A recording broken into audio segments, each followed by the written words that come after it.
आप सभी का आज के सेशन में बहुत बहुत स्वागत है और ये प्रश्न आपके सामने रिप्रेजेंट हो रहा है। मैं चाहूँगा कि प्रश्न को पहले खुद से सही ऑप्शन को सेलेक्ट करने का प्रयास करें, फिर डिस्कशन को आगे बढ़ाएं।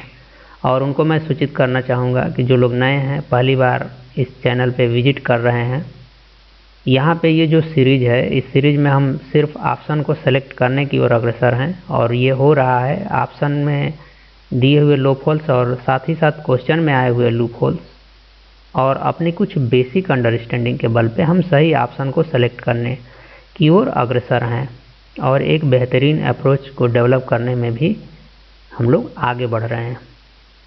तो मैं उम्मीद करता हूं कि आप इस प्रश्न को किए होंगे। आइए डिस्कशन को आगे बढ़ाते हैं, देखते हैं कि क्या है और कैसे इस प्रश्न को हमें करने की ज़रूरत है। देखिए ज़रा, कहा है कि यदि ए बी सी, यहाँ पे ए बी सी को कहा है ए पी में है, ठीक है, अच्छी बात है।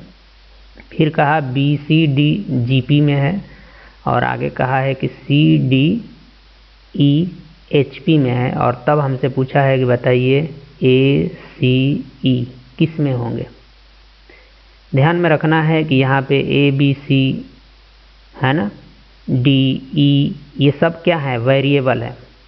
तो जब आप यहाँ से इसको HP में AP में बनाने की कोशिश करते हैं, फिर यहाँ पे अपने हिसाब से हम वैल्यू पुट करेंगे, तो यहाँ पे फिर हम इसको GP में बनाने की कोशिश करेंगे।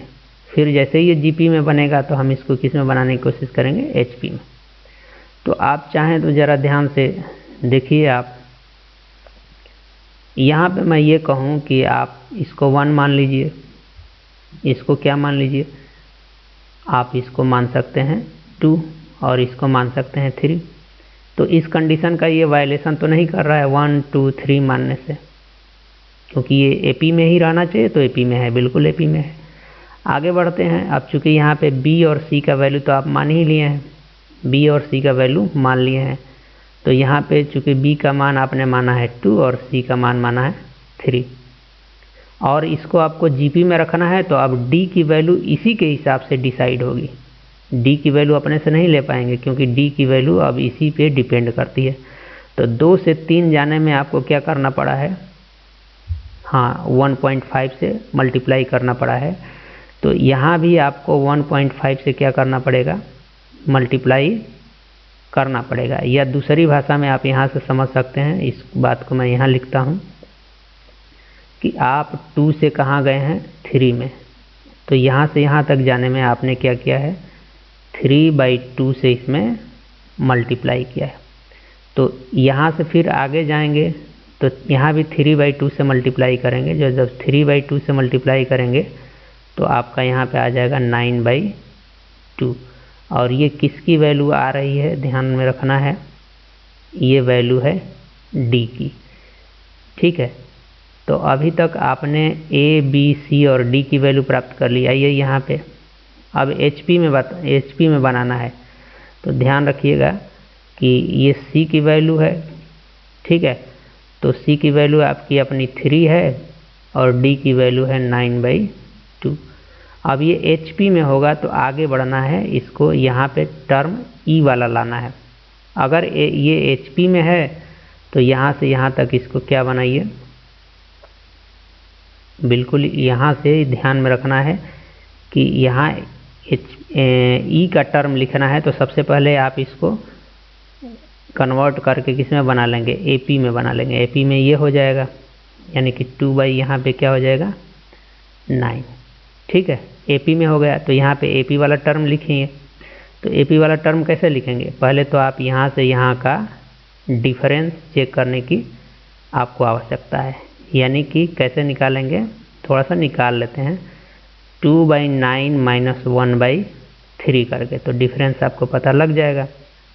तो डिफरेंस जब आप निकालेंगे तो ठीक है, ये 9 हो गया और ये 2 हो गया और यहाँ पे माइनस आपका 3 हो जाएगा। तो आपको डिफरेंस मिल जाएगा -1/9। तो -1/9 से आप यहाँ आगे बढ़ेंगे, तो जब आप इसमें से -1/9 निकालेंगे तो क्या मिल जाएगा आपको, 1/9। तो अभी ये जो सीरीज मिली है ये किस में मिली है, AP में। तो जब ये AP में मिली है तो आप इसको किस में कन्वर्ट करेंगे, HP में, ठीक है, क्योंकि यहाँ पे HP लगाना था, आपको HP निकालना था। तो जब आप इसको HP में कन्वर्ट करने की कोशिश करेंगे तो थोड़ा सा मैं आपको दिखाना चाहूँगा कि जब आप इसको HP में कन्वर्ट करने की कोशिश करिए और यहाँ से, तो ये HP में इसको कन्वर्ट करेंगे तो आपका ये 3 हो जाएगा और यहाँ से क्या मिलेगा आपको 9/2 मिल जाएगा और यहाँ से आपको क्या मिल जाएगा 9, ठीक है, ये मिल रहा है, यहाँ से आपको मिल जा रहा है 9। तो जब आप यहाँ से यहाँ बढ़िए ज़रा तो देखने की कोशिश करते हैं कि ये क्या होगा, क्या ये AP में है, GP में है या HP में है। तो अगर ये किस में है, अगर ये बात HP में है तो हमें ये तो चेक करना नहीं है। ये जो 9 आपकी वैल्यू निकली है ये किस में निकली है, E में निकली है, E का मान निकला है। तो ध्यान में रखिए, आपने A का भी मान पता है, B का भी मान पता है, C का भी मान पता है और आपको D और E का भी मान, D का मान आप यहाँ से निकाल चुके हैं। लेकिन हमें ढूंढना क्या है, हमें ढूंढना है A, C और E की वैल्यू, यहाँ से ये निकालनी थी, A यहाँ से, ठीक है, ये वाली वैल्यू निकालनी थी आपको। तो A का वैल्यू तो आपने मान ही रखा है 1 और C का वैल्यू यहाँ से देख लीजिए क्या मान रखा है 3 और E का वैल्यू आपको यहाँ से क्या मिल गया है 9। अब आपको ये देख करके आइडिया लगा होगा कि यहाँ से यहाँ जाने में 3 का मल्टीप्लाई कर रहे हैं और फिर यहाँ से यहाँ जाने में भी 3 का मल्टीप्लाई कर रहे हैं। तो ये किस में आ गया, GP में, बिल्कुल सही कहा आपने। तो यहाँ से आप कहाँ पहुँच गए, GP में, ठीक है। एक और बात यहाँ पे बहुत इम्पॉर्टेंट बात है, मैं आपको समझाने की कोशिश करता हूँ कि वो क्या है, उसको हमें किस तरह से समझने की ज़रूरत है। ज़रा 1 मिनट रुकिए। तो यहाँ से एक चीज़ सीखने की ज़रूरत है, क्योंकि देखिए आप कोई भी 2 नंबर लेंगे, जैसे 2 नंबर मान लीजिए आप A और B लेते हैं, तो किसी 2 नंबर को देख के आप क्या बता सकते हैं कि क्या ये दोनों नंबर AP में है, क्या ये दोनों नंबर GP में है, या क्या ये दोनों नंबर HP में है, या इनमें से किसी में नहीं। तो यहाँ से ये बड़ा महत्वपूर्ण चीज़ है कि कोई भी 2 नंबर होगा वो AP में भी कहा जा सकता है, क्योंकि डिसाइड नहीं कर पाएंगे कि वो AP में है कि GP में है कि HP में है, ठीक। तो अगर केवल 2 नंबर की बात करेंगे तो 2 नंबरों से प्रोग्रेशन डिसाइड नहीं होता है।